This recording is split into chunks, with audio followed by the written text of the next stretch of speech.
Les noms suivants sont As-Sami', Al-Basir et Al-Raqib. As-Sami' et Al-Basir sont deux noms que l'on trouve dans plusieurs versets du Coran. Et parmi ces versets, il y a le verset 11 de Surat Ash-Shura, dans lequel Allah subhanahu wa ta'ala a dit « Laysa kamithlihi shay, wa huwa as-sami'u al-basir » Rien n'est semblable à lui, et il est As-Sami', celui qui entend tout, et Al-Basir, celui qui voit tout. Quant à son nom Al-Raqib, on le trouve au premier verset de Surat An-Nisa, qui termine par la parole d'Allah subhanahu wa ta'ala « Inna Allah kana alaykum raqiba » Certes, Allah vous observe parfaitement. Al-Basir est donc celui qui voit toutes choses, qu'elles soient sur terre ou dans les cieux. Il voit toutes choses aussi minimes soient-elles, et rien ne lui échappe. La moindre petite fourmi qui se déplace dans l'obscurité de la nuit, Allah subhanahu wa ta'ala la voit car il est Al-Basir. L'eau qui se déplace sous terre jusqu'à atteindre les racines des arbres et monter dans ses branches, Allah subhanahu wa ta'ala la voit. Tous tes faits et gestes, même tes mouvements les plus discrets et les mouvements de tes yeux et ce vers quoi ils se dirigent, même ce que tu fais lorsque tu es seul, enfermé dans l'obscurité, Allah subhanahu wa ta'ala le voit. Ce qui est sous terre, ce qui est au-dessus des cieux, ce qui est en dessous des mers et au plus profond des océans, tout cela, Allah subhanahu wa ta'ala le voit et rien n'échappe à sa vue qui est une vue parfaite, qui n'est pas semblable à la vue de ses créatures. Laysa kamithlihi shay. Rien n'est semblable à lui. Wa huwa as-sami'u al-basir. Il est celui qui entend et qui voit tout. As-Sami' est donc celui qui entend tout son et toute voix. Que tu parles à voix haute ou discrètement, à voix basse, Allah subhanahu wa ta'ala t'entend. Il a dit subhanahu wa ta'ala au verset 10 de Surat Ar-Ra'd « Sawa'un minkum man asarra al-qawl wa man jahara bihi وَمَنْ هُوَ مُسْتَخْفٍ بِاللَّيْلِ وَسَارِبٌ بِالنَّهَارِ » Sont égaux pour lui, celui parmi vous qui tient secrète sa parole, et celui qui la divulgue, celui qui se cache la nuit comme celui qui se montre au grand jour. Tous ceux-là sont égaux pour Allah subhanahu wa ta'ala. Allah entend donc parfaitement toute chose et toute parole, quelle que soit la langue dans laquelle elle est prononcée, sans que cela ne soit confus pour lui. Les demandes des uns ne l'empêchent pas d'entendre les demandes des autres. Aussi nombreux soient ceux qui lui adressent des demandes et qui l'invoquent, car son ouïe est une ouïe parfaite, qui n'est pas semblable à l'ouïe des créatures.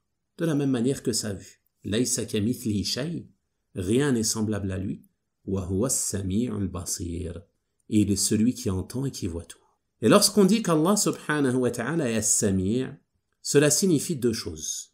La première est ce que l'on a mentionné, qu'il entend toutes choses et que son ouïe cerne tout son et toute parole.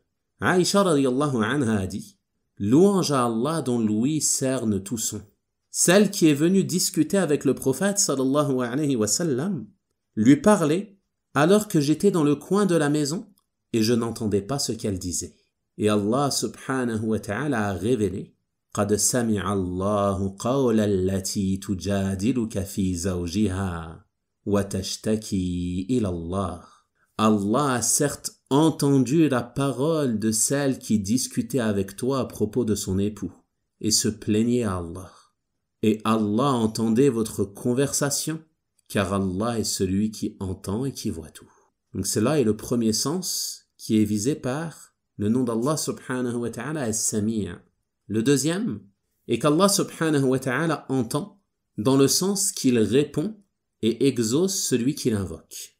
Comme dans sa parole au verset 39 de Surat Ibrahim, « Inna rabbi la sami'u du'a » Certes, mon Seigneur entend vraiment les invocations, c'est-à-dire il répond vraiment aux invocations. Et c'est le même sens de cette parole que l'on prononce lorsque l'on se relève de l'inclination. « Sami'allahu liman hamidah » Allah entend celui qui le loue. Qu'est-ce que cela signifie ici, entend? Cela signifie Allah répond, exauce celui qui le loue. Donc ceci est donc le sens du nom d'Allah subhanahu wa ta'ala as-Sami'. Quant à son nom Ar-Raqib, il signifie qu'il est celui qui observe. Il observe ses serviteurs, les voit et les entend, et rien ne lui échappe les concernant. Pas même ce que renferme ta poitrine, ni même le moindre de tes actes ou la moindre de tes intentions. Allah subhanahu wa ta'ala sait parfaitement cela et t'observe. Il observe tes faits et gestes. Il observe tes paroles. Il observe tes intentions. Subhanahu wa ta'ala, car il est Ar-Raqib. Il surveille l'ensemble de ses serviteurs. Donc parmi les bénéfices de la foi en ces trois noms d'Allah subhanahu wa ta'ala, le fait de croire qu'il est celui qui entend et qui voit tout, et celui qui observe ses serviteurs, cela va te permettre d'atteindre le degré de la bienfaisance et d'adorer Allah subhanahu wa ta'ala comme si tu le voyais, avec peur et espoir. Car si tu ne le vois pas, lui certes te voit. Donc tu vas toujours être conscient que tu es sous l'observation et sous la surveillance d'Allah subhanahu wa ta'ala. Ainsi, cela va te permettre de parfaire ta peur d'Allah subhanahu wa ta'ala et ton espoir en lui. Tu sais qu'Allah subhanahu wa ta'ala est al-Basir. Donc, ceci va engendrer en toi la peur d'Allah subhanahu wa ta'ala. Notamment lorsque tu t'apprêtes à faire un péché. Tu vas te rappeler qu'Allah subhanahu wa ta'ala te voit. Tu vas donc faire en sorte qu'Allah subhanahu wa ta'ala ne te voit pas en train de faire ce qu'il t'a interdit. Et étant donné qu'Allah subhanahu wa ta'ala voit toutes choses et que tu ne peux pas échapper à sa vue, le seul moyen pour qu'il ne te voie pas en train de faire ce qu'il t'a interdit est de délaisser ce qu'il t'a interdit. Et c'est à cela que va te pousser la foi en ce nom. Et le fait d'avoir la certitude qu'Allah subhanahu wa ta'ala est al-Basir, qu'il voit toutes choses. Tu vas faire preuve de pudeur à son égard et ne pas lui faire voir de toi une chose qu'il n'agrée pas et dont il ne sera pas satisfait. Également, cela va te pousser à parfaire ton espoir en Allah subhanahu wa ta'ala. Et notamment lorsque tu t'apprêtes à accomplir un acte d'obéissance, lorsque tu t'apprêtes à prier, à faire une aumône ou toute autre œuvre de bien. Tu te rappelles qu'Allah subhanahu wa ta'ala te voit et qu'il va te rétribuer pour ses bonnes actions. Et le fait de savoir cela va t'aider à rester ferme sur le bien et sur les actes d'obéissance. Même si tu n'en vois pas immédiatement les fruits ici-bas, tu as la certitude qu'Allah subhanahu wa ta'ala te voit et qu'il te rétribuera en bien pour cela. Et également, le fait de savoir qu'Allah subhanahu wa ta'ala te voit te poussera à multiplier les efforts pour que tes intentions soient sincères pour Allah subhanahu wa ta'ala et à lui vouer exclusivement l'ensemble de tes œuvres. Ne pas rechercher les compliments et les éloges des gens, mais ne rechercher que la satisfaction d'Allah subhanahu wa ta'ala. Même si tu es seul, cela ne doit pas t'empêcher de multiplier les œuvres de bien. Ne sois pas de ceux qui sont assidus à leur prière ou qui multiplient la lecture du Coran ou le rappel d'Allah ou n'assistent à des cours et ainsi de suite que lorsqu'ils sont accompagnés. Mais œuvre de cette manière même lorsque tu es seul, car Allah subhanahu wa ta'ala te voit. Et c'est d'Allah subhanahu wa ta'ala que tu dois espérer la récompense de ces œuvres, et non pas des créatures. Donc veille à être sincère, car Allah subhanahu wa ta'ala est al-Basir.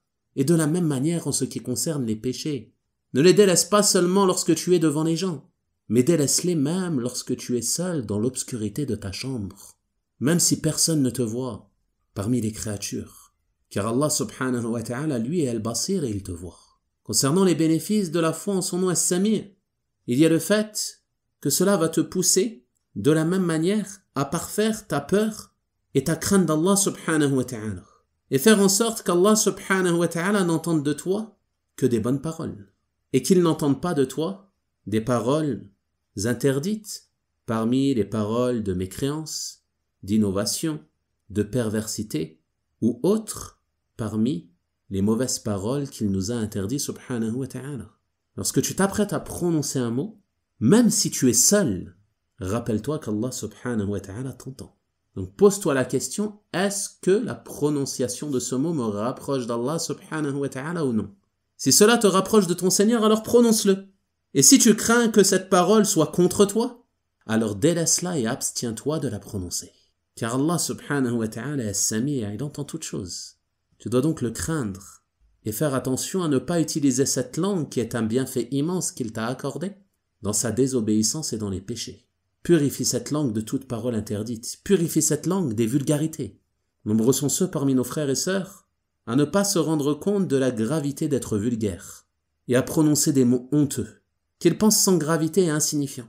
Peut-être qu'ils sont insignifiants pour toi, mais sache que tu auras des comptes à rendre pour cela auprès d'Allah subhanahu wa ta'ala et qu'Allah entend cela de toi. Il est As-Sami'. Également purifie ta langue de tout mensonge, de toute médisance, de toute calomnie, de tout colportage, et ainsi de suite parmi les paroles interdites. Et de la même manière, le fait d'avoir foi qu'Allah subhanahu wa ta'ala est As-Sami', qu'il entend toutes choses, et, comme on a dit, qu'il répond aux invocations, ceci va te pousser à utiliser cette langue pour multiplier l'invocation de ton Seigneur subhanahu wa ta'ala. Et la ferme conviction qu'Allah subhanahu wa ta'ala entend tes invocations et qu'il y répond. Tu dois avoir la certitude de cela. Rappelle-toi de ce verset « Inna Rabbi la sami'u du'a » Certes, mon Seigneur entend vraiment les invocations. Il t'entend lorsque tu t'adresses à lui. Multiplie donc les invocations. Lorsque tu as une demande à adresser, adresse-la à Allah. Ne te tourne pas vers les créatures, mais tourne-toi plutôt vers ton Seigneur qui entend et exauce les invocations de ses serviteurs. Enfin, Allah subhanahu wa ta'ala est Ar-Raqib, celui qui observe ses serviteurs, celui qui les surveille. Et Al-Muraqaba, le fait d'avoir conscience que tu es sous l'observation et la surveillance d'Allah subhanahu wa ta'ala, ceci fait partie des œuvres du cœur les plus nobles. Et elle consiste en quoi? Elle consiste à ce que tu saches et que tu aies la certitude constante qu'Allah subhanahu wa ta'ala observe de toi tes actes et tes paroles apparents et cachés. Et si tu agis de cette manière, alors sache que ceci fait partie de la perfection de la foi. Que tu aies toujours conscience qu'Allah subhanahu wa ta'ala t'observe, en privé comme en public, et qu'il sait parfaitement ce que tu fais, ce que tu dis, et également ce dont tu as l'intention, et ce que renferme ta poitrine. Allah subhanahu wa ta'ala l'observe. Et le fait d'agir de cette manière te poussera donc à purifier ton fort intérieur. Et si tu purifies ton fort intérieur, que tu purifies tes intentions, que ton cœur est bon, alors tes actes et tes paroles seront également bons, bi'idhnillahi ta'ala, et ce, que tu sois en public devant les gens ou en privé lorsque tu es seul, car tu sais qu'Allah subhanahu wa ta'ala t'observe, tu es conscient de cela et tu fais donc en sorte qu'Allah subhanahu wa ta'ala ne voit de toi et n'entende de toi que ce qu'il aime et ce qu'il agrée. Et si tu agis de cette manière, alors sache que ceci fait partie des plus grandes causes pour obtenir la préservation et la protection d'Allah subhanahu wa ta'ala.